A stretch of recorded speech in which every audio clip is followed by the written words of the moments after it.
नमस्कार, news Hindi bulletin में मैं आपका स्वागत करती हूँ। न्यूज बुलेटिन के इस भाग के प्रायोजक हैं दिवसाचा हा सर्वात सुखाचा क्षण कोणता आहे अर सांगे काय खरी याना इंडिया बुल्स होम लोन्स, घरी या ना।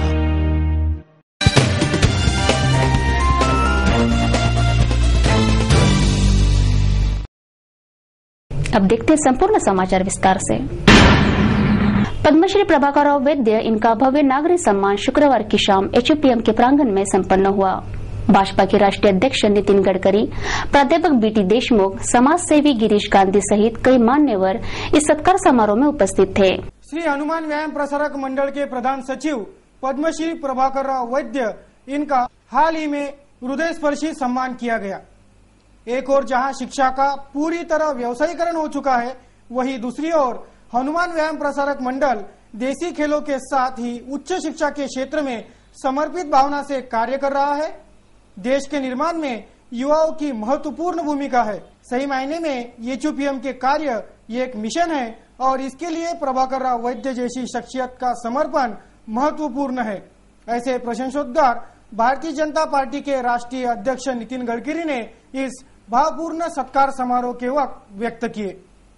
प्रतिष्ठित जानता राजा वेलफेयर सोसाइटी द्वारा एचयूपीएम के मैदान में एचयूपीएम के प्रधान सचिव प्रभाकर राव वैद्य उर्फ पद्मश्री ताऊ को भारत सरकार द्वारा पद्मश्री से सम्मानित किए जाने से शुक्रवार की शाम आयोजित नागरिक सम्मान समारोह को संबोधित करते हुए भाजपा राष्ट्रीय अध्यक्ष नितिन गडकरी ने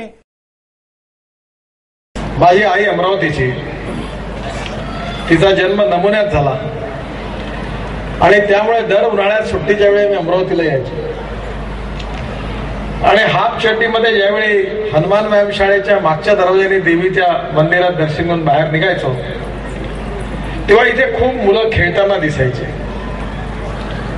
तेव्हा माझ्या आईने मला या संस्थेचा सगळा इतिहास सांगितला। महात्मा गांधींपासून नेताजी सुभाषचंद्र बोसांपर्यंत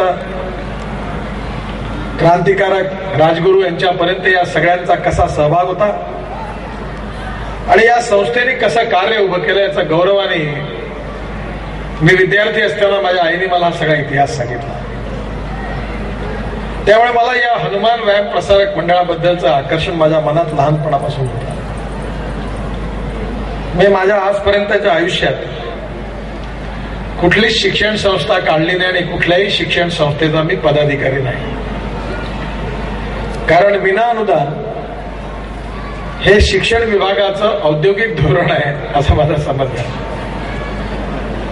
शिक्षणाच्या व्यापारीकरणामुळे स्वाभाविकपणे शिक्षणामध्ये गुणवत्तेचा ऱ्हास होतोय।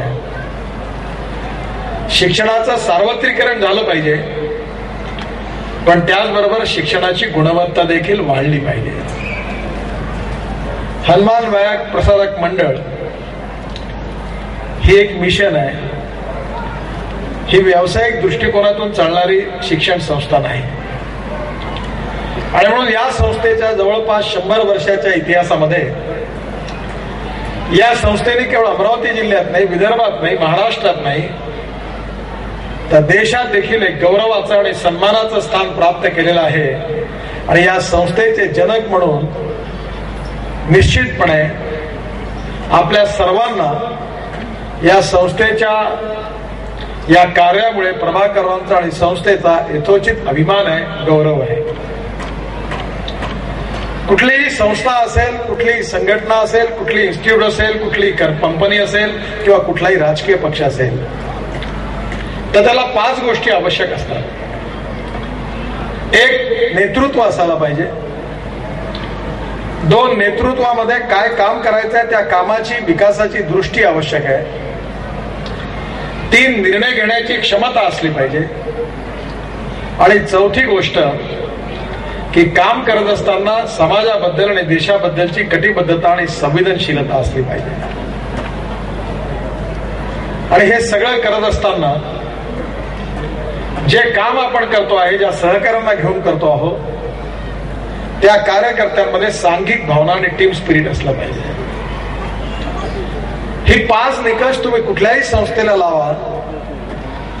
या 5 गोष्टी ज्या ठिकाणी असतील त्या ठिकाणी यश मिळाल्याशिवाय हमखास राहत नहीं. इस आशय का प्रतिपादन किया. इस सम्मान समारोह को जवाब देते हुए प्रभाकर वैद्य ने कहा कि मैं कोई नेता नहीं, एक सर्वसाधारण व्यक्ति हूँ. पूज्य अंबादास पंत की प्रतिमा के समक्ष मेरा जो सम्मान हुआ है वही मेरे लिए सबसे बड़ा गौरव है. पुष्कळ जण मला म्हणत होते की तुम्हाला हा पुरस्कार मिळाला, तुम्हाला कसं वाटते? अरे म्हणजे तुला जे वाटते ते मला वाटते, तुला काय वाटते सांग. मला मोठा आनंद झाला, मलाही आनंद झाला. लोकमतचे ज्येष्ठ वार्ताहर नागपूरचे आले, मला म्हणायला लागले का हो तुम्ही नागपूर, पुणे, मुंबई इथं घर का नाही पाहत? फक्त 2-3च? अरे माझं तर 3 लाख घर आहे हिंदुस्थानामध्ये. श्रीनगरमध्ये तुमचं घर आहे का? माझं घर आहे श्रीनगरमध्ये. असं एक गाव नाही ते माझं घर नाही. हिमाचल, मणिपूर, सिक्कीम, भूतान, हरियाणा, पंजाब, आंध्र, गोवा, अंदमान निकोबार सगळ्या ठिकाणी माझं घर आहे. मग तुमचे पैसे किती आहे बँकेत? मी म्हटलं बा बँकेत कशाला पाहिजे? आमचे जे लोक आहेत साथीदार त्यांना नुसतं खकरलो तर लाख रुपये टाकता येते. माझ्या खिशात पाण्याने मी करोडो रुपयाचे एखादी इथं व्यवहार करतो. खिशात पैसा नाही.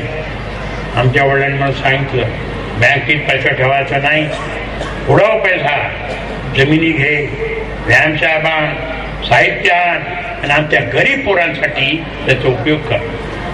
हे तंत्र आज चालू आहे. आज जवळजवळ 1,500 मुलं सकाळ संध्याकाळ या ठिकाणी व्यायामाचं शिक्षण घेत आहेत. गावामध्ये एकच अंध नाही ज्याला स्विमिंग येत नाही. इव्हन पॅरिसचे पोरं सुद्धा त्यांना आम्ही पोहणं इथं शिकवतो. शाळांना फ्री आहे. आता गडकरी साहेब म्हणत होते की हा धंदा झाला शिक्षणाचा, पण त्यातून आमची ही व्यायामशाळा ध्रुव ताऱ्यासारखी चमकून राहिली हिंदुस्थानामध्ये. सगळे आंधळे पोरं जितके आहेत त्यांना पोहणं येते. पॅरिसचे जे मुलं असते तुमच्या घरी त्यांना आणा, त्यांना आम्ही दुरुस्त करतो. एचयूपीएम के माध्यम से युवाओं को व्यायाम और कर्म धर्म जीवन मूल्यों की शिक्षा देने का प्रयास करना ही मेरा कर्तव्य है. इसलिए संस्था का ब्रीद वाक्य है, आगे बढ़ो सबसे आगे. इतना कहते हुए प्रभाकर राव मंच पर ही भावुक हो गए थे. 4-5 गरीब म्हाताऱ्या आल्या. आम्ही झोपडपट्टीचे बाय आहे, तुमचा सत्कार करायचा आहे. रखो टाका, नसेल तर मी देतो पैसे, अजून टाक. आता काय पाहिजे म्हणजे इरविन हॉस्पिटलमध्ये मशीनच नाही. कोणची मशीन? FC बरोबर नाही आणि ती दुसरी म्हणजे डोकं पात्रतेही नाही. आणि दुसरे कोणी ऐकत नाही. आता तुम्हीच करा. म्हणजे ठीक आहे, तो पत्र आण आणि तू मी चाले जाऊ कलेक्टरकडे जाऊन सिव्हिल सर्जनकडे जाऊ. आणि त्या काही आल्या नाही तरी मी 4-5 दिवसात तिकडे जाणारच आहे. अशा तऱ्हेचा एकंदर विश्वास झोपडपट्टीमधल्या म्हाताऱ्या या ठिकाणचे लोक मागे असल्यामुळे, खंबीर असल्यामुळं लोक म्हणतात का तुम्ही रिटायर होत नाही काय? आताच गडकरी साहेब म्हणत होते रिटायर झाला की गेला, बसला की बसला, उभा जाऊन तुमच्या आशीर्वादाने, तुमच्या पाठिंब्याने, तुमचं अंतःकरण इतकं भारदस्त आहे त्यासाठी मी लीन होतो.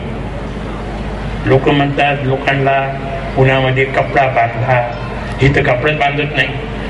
मोबाईल वापरू नका, इथं मोबाईल वापरत नाही, स्वतः वापरत नाही, दुसरी वापरू देत नाही. म्हणजे बाबा ही तर जागा शिट हो की ज्या ठिकाणी मोबाईल नाही, हॉर्न नाही आणि त्या ठिकाणी एकंदर पट्ट्या बांधणंही नाही, अशी इथं जागा ठेवा. ती सगळ्यांनी मान्य केली.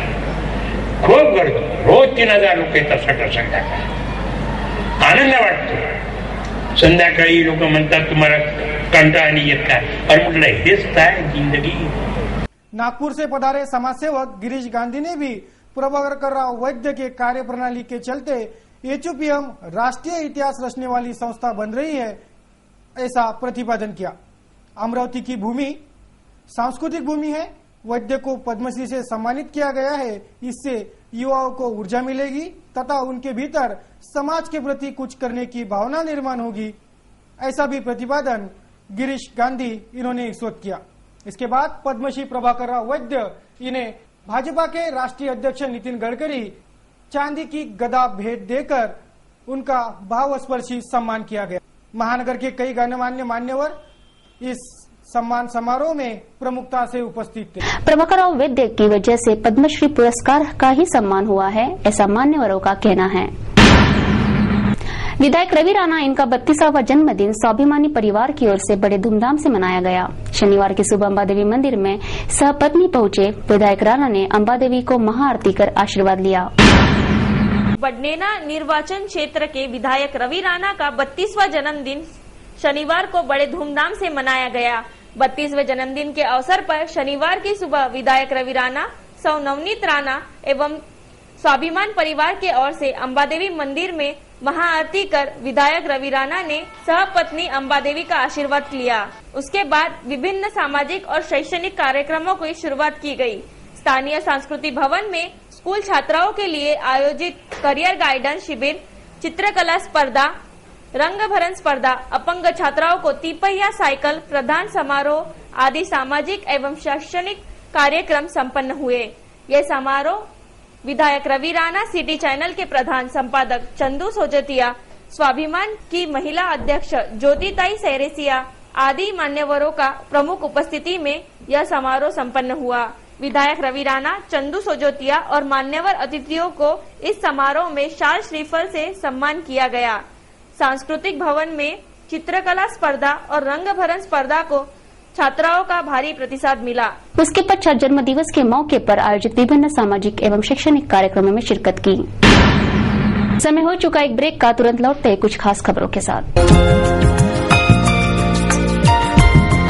विवाह एक पवित्र भारतीय परंपरा जो कभी बदल नहीं सकती, वैसे ही मंगल एवं आपके बीच का विश्वास कभी बदल नहीं सकता। विश्वास से जुड़ा है मंगल, मंगल से जुड़ा है मंगलम।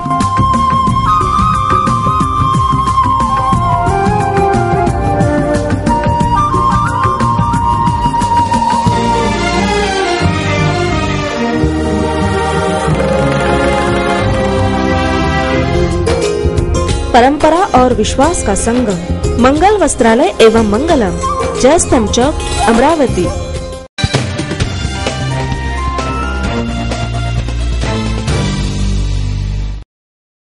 ब्रेक के बाद फिर से आपका स्वागत। अब देखते शहर का आईना एवं विस्तृत समाचार।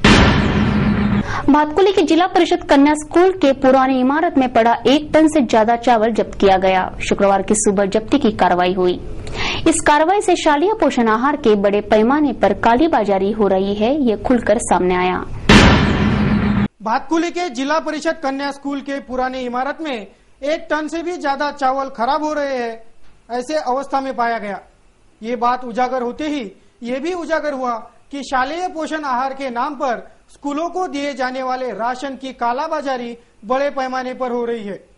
स्कूल व्यवस्थापन समिति भी इस कालाबाजारी में लिप्त रहने का अनुमान लगाया जा रहा है। भातकुली के जिला परिषद कन्या स्कूल के पुराने इमारत में 1 टन से भी ज्यादा चावल सड़ रहा है। चूहे और कीड़ों ने इस टन भर से ज्यादा चावल पर हमला बोल रखा है, ऐसी जानकारी पाकर गट शिक्षणाधिकारी जयश्री राउत ने अपने मातहत अधिकारियों के साथ भातकुली के कन्या स्कूल में दस्तक दी और घटनास्थल का मुआयना करने के बाद उनकी जो प्रतिक्रिया थी वह संदेहास्पद थी। काही तांदूळ जो आहे तो चांगल्या अवस्थेमध्ये आहे आणि त्याची आम्ही सूचना दिलेल्या आहेत की आता तो तांदूळ बाहेर काढून त्याला स्वच्छ करण्यात यावा आणि जर वापरण्यायोग्य असेल तो तर त्या विद्यार्थ्यांसाठी वापर करण्यात यावा। आणि मात्र शाळेच्या पिरियडमध्ये मॅडम हा तांदूळ देण्यात येत नाही का विद्यार्थ्यांना? नाही, तांदूळ नाही देत नाही आपण। शालेय पोषण आहारामध्ये खिचडी शिजवून देतो, रोजचा मेनू ठरलेला असतो आणि तो तांदूळ शिजवण्यात येतो आणि तो त्या स्वरूपामध्येच विद्यार्थ्यांना देण्यात येतो। तर आता त्या स्वरूपामध्ये जर आपल्याला देता येण्याजोग्या जर असेल तर तो देता येईल आपल्याला। पण त्याची जबाबदारी निश्चित होईल की तो कोणी आणि कसा तो हे केला आणि त्याच्यावर कारवाई कार्यालयातर्फे निश्चितच केली। क्योंकि गट शिक्षणाधिकारी मैडम ने ये टन भर से भी ज्यादा चावल का घटनास्थल पंचनामा भी करने से रोके रखा था। शालेय पोषण आहार के तहत स्कूलों को मिलने वाले अनाज की बड़े पैमाने पर कालाबाजारी हो रही है और इन कालाबाजारी में स्कूल व्यवस्थापन भी बराबर का जिम्मेदार है, ये भी खुलकर सामने आ रहा है। जब इस स्कूल की मुख्याध्यापिका वर्षा पनस्कर से इस सड़ रहे राशन के बारे में पूछा गया तो उनका कहना था कि ये राशन दुकानदारों से उधार लिया गया है और उन्हें लौटाना है। आणि का बरं एवढा तांदूळ उरला, काय कारण आहे? ते 150 मुली आहेत या शाळेमध्ये। तर याच्या आधी उच्च श्रेणी मुख्याध्यापक होते श्री गोपाल जोशी, त्यांनी मला कोणत्याच प्रकारचा चार्ज दिला नाही या तांदूळाचा आणि हे तांदूळ स्टॉकवर सुद्धा नव्हते आणि जो तांदूळ स्टॉकवर दिलेला आहे त्याचा हिशोब माझ्याकडे आहे, पूर्ण रेकॉर्ड आहे माझ्याकडे। पण या तांदूळाचा मी विचारणा केली असता ते म्हणाले की कंट्रोल धारकाचे ते उसने घेतलेले आहे तर ते वापस करायचे, त्याला तुम्ही हात लावू नका, म्हणून ते तांदूळ तसाच शिल्लक राहिला। आणि मी याची माहिती इतकं शिल्लक आहे अशी माहिती पंचायत समितीला दिली। पोषण आहार दररोज शाळेत देण्यात हो, याची माहिती वरिष्ठ अधिकारी पण समितीला सुद्धा ही माहिती होती। ही शालेय व्यवस्थापन समिती होती, गोपाल जोशी होते, तेव्हा त्यांना सुद्धा ही कल्पना आहे की तो तांदूळ शिल्लक आहे आणि तसा आम्ही ठराव घेतला होता की चांगला तांदूळ जो असेल तो समायोजन करायचं आणि खराब झालेला तांदूळ जो आहे त्याची विल्हेवाट लावायची। इसी बीच में ये भी जानकारी हाथ लगी कि स्कूल व्यवस्थापन समिति भी इस कालाबाजारी में लिप्त है और वह भी कमीशन लेकर इस कालाबाजारी को अंजाम देने में लगे रहते हैं। तुम निकल जा रहे, तुमको एक एक बात बोलना है कि हकना मुठी नहीं फिर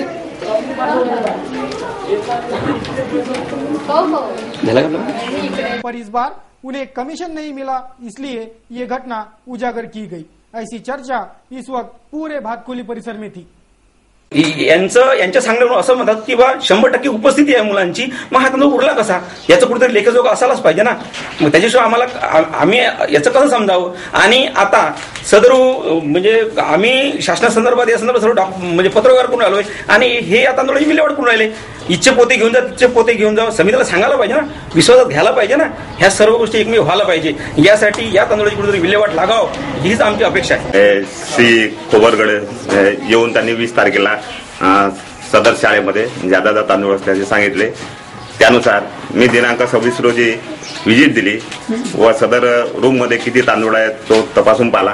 त्यामध्ये जो तांदूळ 7.5 क्विंटलच्या अंदाजे होता त्यापैकी काही चांगला तांदूळ होता तो वापरावा व जो वापरण्याजोगा नाही त्याची म्हणजे कारवाई करावी, म्हणजे खारीज वगैरे करून व त्याची विल्हेवाट लावी या प्रकारचे आदेश दिले। परंतु त्यानंतर अद्यापर्यंत काही कारवाई झालेली नाही, तांदूळ जसा तसा शिल्लक पडून आहे। गट शिक्षणाधिकारी घटनास्थल पहुंचने से पूर्व ही ये राशन पुराने स्कूल इमारत से हटाकर नए स्कूल में शिफ्ट करने की कवायद भी शुरू हो गई थी, पर मीडिया धमक जाने से ये मामला उजागर हो गया। एक बात और सामने आई कि ये व्यवस्थापन बच्चों को तो खिचड़ी पकाकर खिलाता नहीं, पर खुद के लिए इसी राशन से बढ़िया खिचड़ी पकाकर खाते हैं। फिलहाल स्कूलों में छुट्टियां हैं, फिर भी इस स्कूल में खिचड़ी पकी देखी गई। ये खिचड़ी स्कूली टीचर खा रहे थे, जो मीडिया के कैमरे देखकर सहमे गए और रुक गए। इस प्रकरण में क्या कार्रवाई होती है ये देखना है। वस्तुस्थिति समीक्षा, सिटी न्यूज।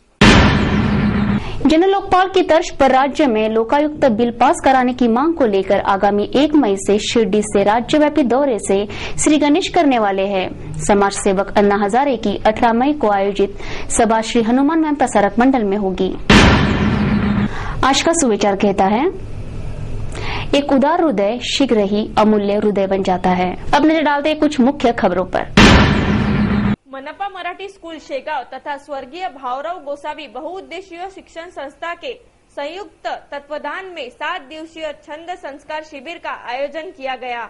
शनिवार को रक्तगट जांच शिविर से इस शिविर का शुरुआत हुई।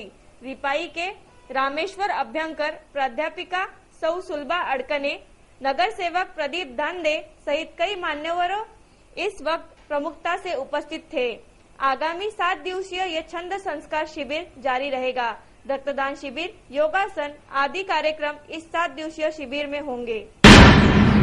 अमरावती जिला सत्र न्यायालय के अंतर्गत आने वाले नांदगांव खंडेश्वर में रविवार की सुबह एक भव्य न्याय इमारत का उद्घाटन होने जा रहा है। अमरावती के जिला सत्र न्यायाधीश न्यायमूर्ति M.K. वालचड़े इन्होंने ये जानकारी दी। बताया गया कि नागपुर खंडपीठ के मुख्य न्यायाधीश न्यायमूर्ति R.K. देशपांडे इस नांदगांव खंडेश्वर के इमारत का लोकार्पण करेंगे।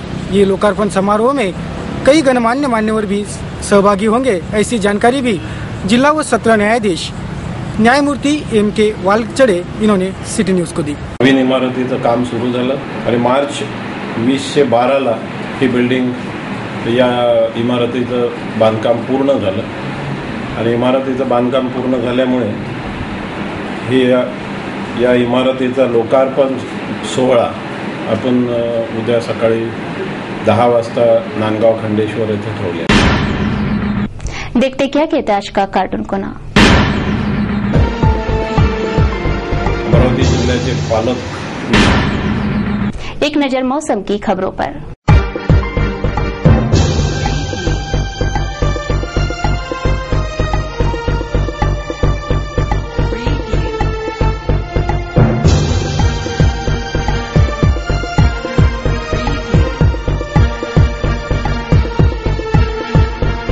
सिटी न्यूज पर कार्यक्रम और खबरों का सिलसिला यूं जारी रहेगा। लेते आपसे इजाजत, बस बुलेटिन में इतना ही। नमस्कार।